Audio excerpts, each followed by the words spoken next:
Sa heartfelt messages, idinaan ni Nadia Montenegro at mga anak niyang sina Ina at Aliana Asistio ang kanilang pag-alaala sa namayapang haligi ng kanilang tahanan na si dating Caloocan City Mayor Boy Asistio. Makichika kay Aubrey Carampel. Pumanaw na si dating Caloocan Mayor Macario Boy Asistio Jr. sa edad na 80 taong gulang. Kinumpirma ito ng partner ni Asistio na si Nadia Montenegro sa kanyang Instagram post. 10:55 kaninang umaga nang bawian ng buhay si Asistio.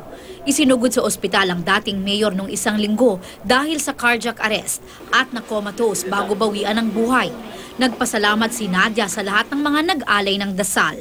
Nag-post pa si Nadia ng isang madamdaming mensahe para sa kanyang partner na nakasama niya sa loob ng 27 taon. Mamimiss daw niya ng husto ang kanyang king at mamahalin daw niya si Boy hanggang sa huling sandali ng kanyang buhay.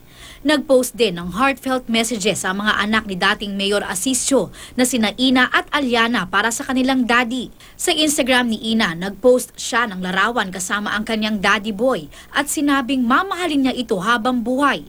Nagpasalamat din siya sa pagiging mabuting ama nito at lumaban ito hanggang sa huli pero oras na para magpahinga.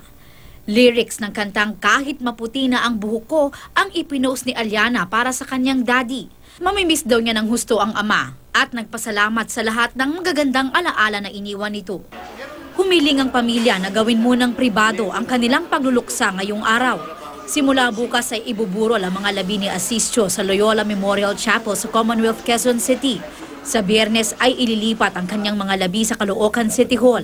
Nakatakda naman siyang ilibing sa Sabado, alas 9 ng umaga sa Eternal Garden sa Caloocan City. Nagsilbing mayor ng Caloocan si Asistio mula 1980 hanggang 1986 at na-re-elect noong 1988 hanggang 1995. Muling tumakbo bilang mayor noong 2013 at 2016 pero bigo siyang makabalik sa pwesto. Aubrey Carampel, Nakatutok, 24 Oras.